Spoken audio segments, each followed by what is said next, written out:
You're watching Personal Finance with Coach Kelvin. Let's get into the video. Hey guys, Coach Kelvin here. Today, I want to talk to you about basically how to turn what it is you do for fun or as your passion into your career, which is basically what I was able to do also. So since I was a late teenager, so I first joined a gym when I was 17 years old.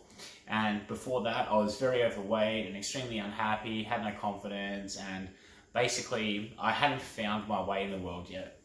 So I got into a gym under the guidance of some people I used to work with, which was just really cool. And this is at one of the jobs I currently work at now.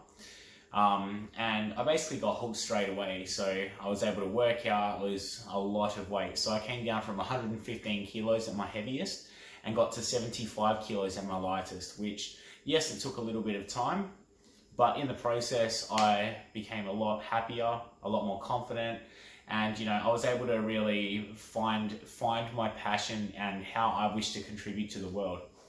So I went and got qualified as a personal trainer, and then used to do this in the mornings, training people from my garage, which I set up with a little bit of equipment before I went to my 9 to 5 job, so to speak, except it was actually 10:30 to 10:30. So my main job I used to do for 12 hours a day, and then I'd PT in the mornings before I actually went there. So basically I hit a tipping point where I was able to make enough income from training people and also contracting to gyms that I would eventually be able to kind of make that shift from what was my main income to my side income and vice versa. So I was working at this transport company, putting in long, hard hours and working all the time, basically up until a point where, I was unable to make any more money there because I was putting in so much overtime, working 6 days a week, and that was all I had available to me. So I was a bit capped, and I was trading a lot of my time for that money.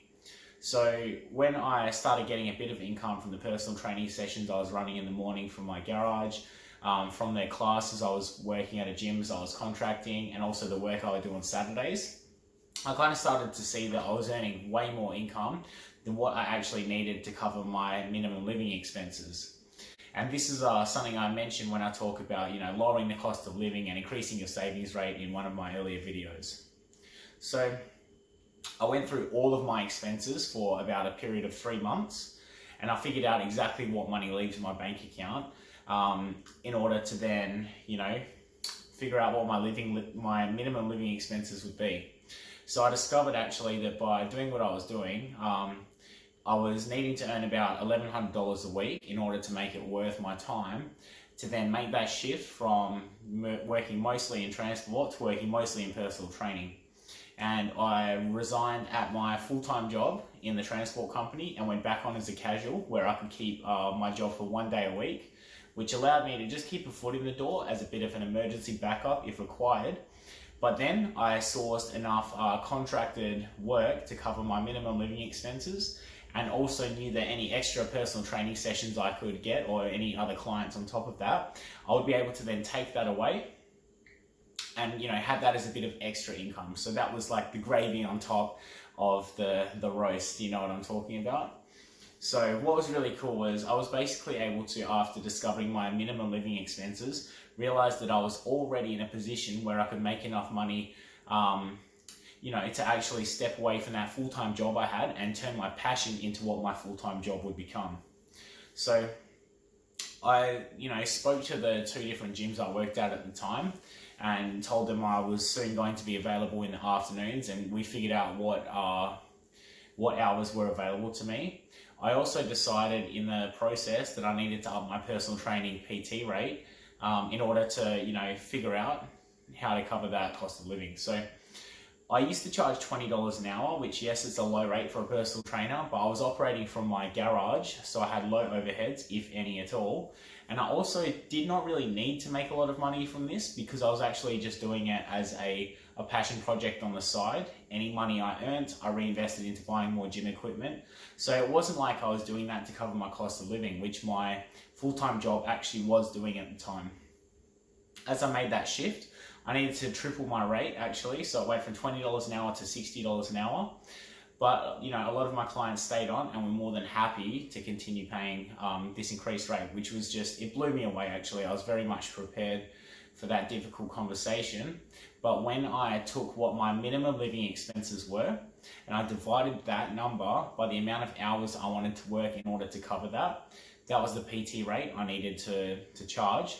Plus, I had my coach hours at the gym where I was contracting also.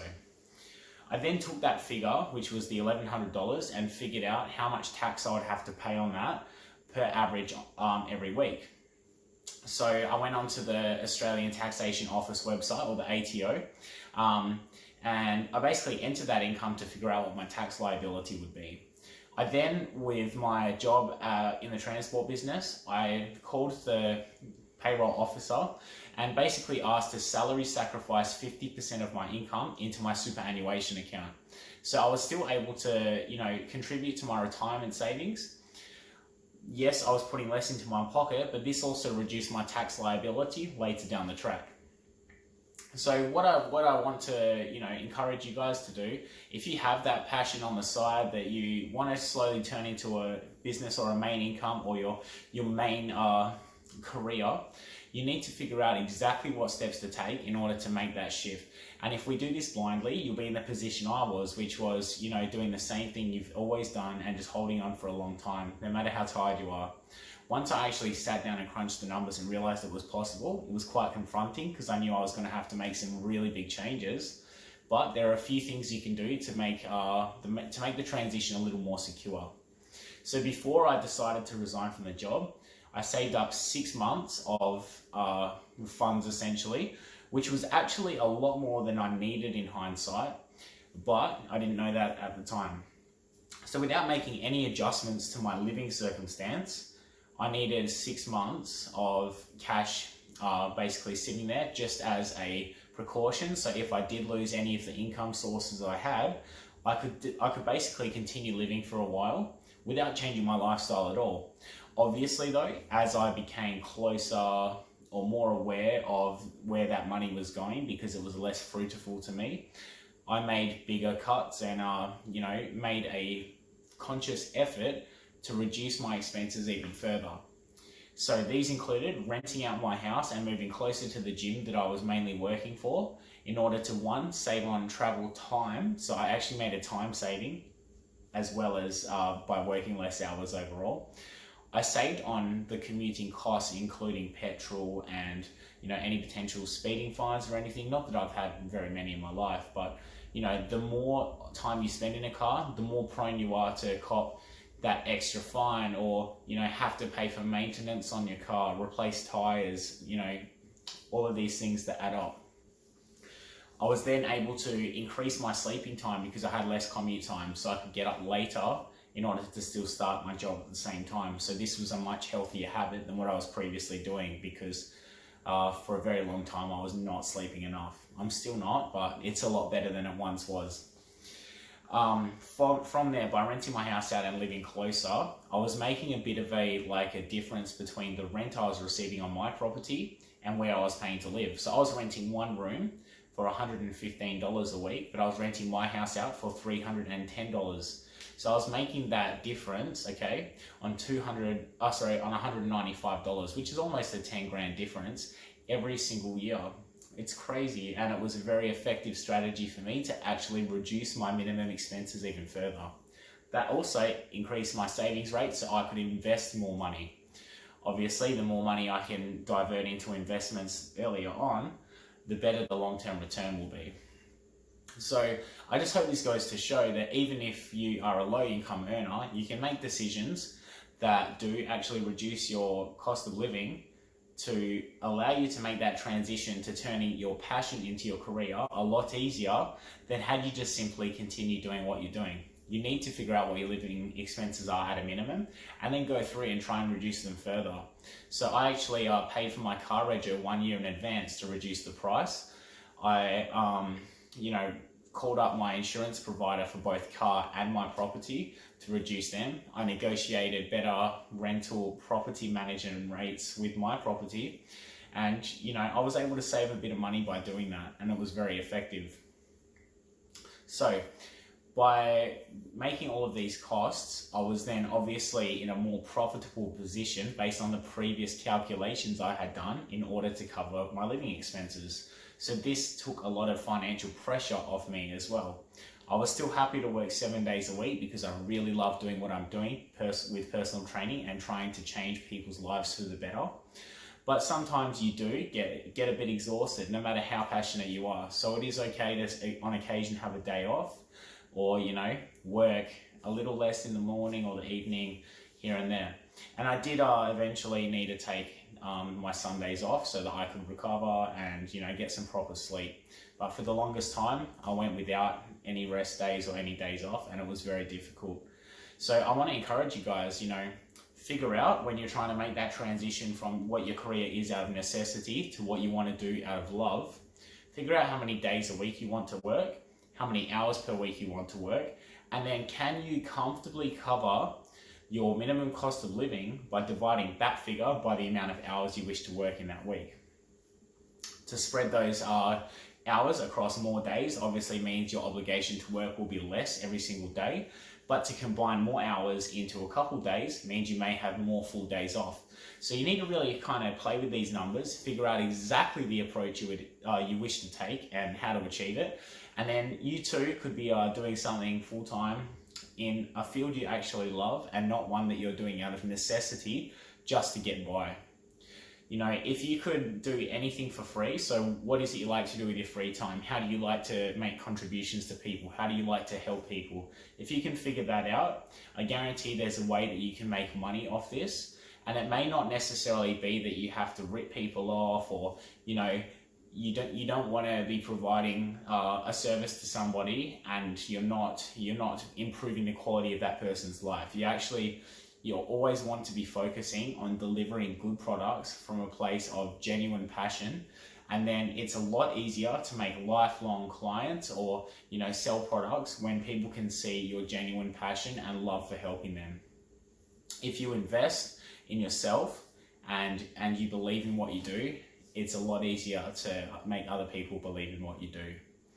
So then you can slowly make that transition. It may mean that from your normal 9-to-5 job or whatever it is that you're doing as your main job now, you reduce that to 4 days a week, and then you work 2 days a week in your passion project. And then as that starts to grow further, you can slowly, you know, take days out of this one and place them back over here. So we eventually make that shift so you're doing more days here than you are there until you can drop that completely.